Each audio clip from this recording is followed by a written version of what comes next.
We know that Wikipedia is an excellent first stop for information about unfamiliar sources and topics. But how do you read an entry to make sure you're paying attention to the most useful information?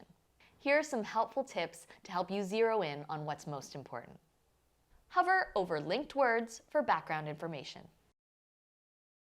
Keywords in an entry will often be underlined, indicating we can learn more about them by hovering over them. We'll use the entry for the Globe and Mail newspaper as our example.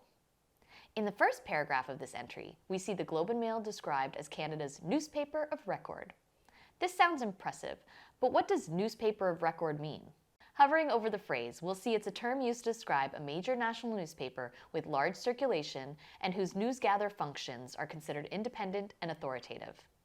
This is helpful context for deciding how much we want to trust this source and the information it shares. Follow the footnotes. If we look more closely at the article about the Globe and Mail, we can see it says regarded by some as Canada's newspaper of record. But who are these some anyway?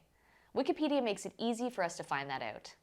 All information has to be sourced to a reputable published source, and in this case, there are 4 citations. By hovering over them, we can see where this information came from, and if we wanted to, we could evaluate these sources as well.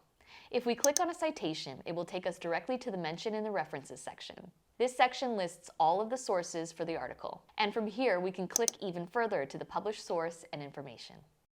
The references section can be a treasure trove of information related to the subject you are looking up.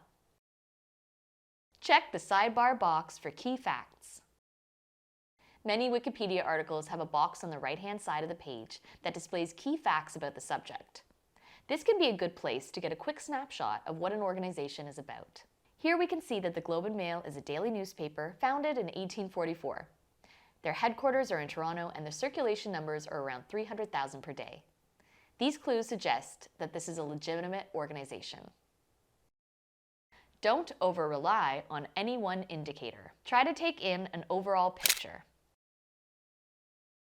When we're looking at a Wikipedia article, it's important to evaluate the facts we find as a group and not over-rely on any one indicator. In this example, it's impressive that the Globe and Mail was founded in 1844, and such a long history does suggest stability and reliability. However, age alone is not enough to draw a conclusion. Old doesn't always mean reliable, and there are plenty of high-quality new sources we don't want to discount. What if the article is flagged? Since Wikipedia articles are continually added, edited, and discussed, you may occasionally come across an entry that has notes at the top of the page flagging problems to be addressed. These notes don't necessarily mean there is anything wrong with the information, but it does mean it doesn't meet all of Wikipedia's standards. You may want to treat these entries with additional caution or find another source of the information you're investigating.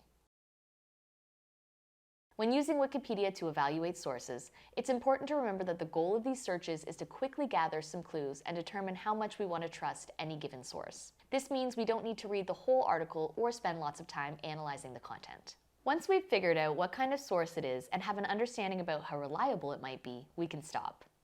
Often this happens quickly in the first paragraph, but sometimes it takes more scanning.